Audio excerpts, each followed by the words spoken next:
Ikaw ang pinangarap, ikaw ang hanap-hanap.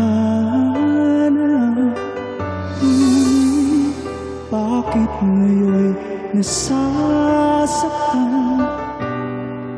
Ang init ng pagmamahal parang naging salang. Anong nangyari sa ating dalawa? Akala ko noon tayo ay iisa. Ako ba ang siyang nagkulang? O ikaw ang di lumaban sa pagsubok sa ating pagmamahal?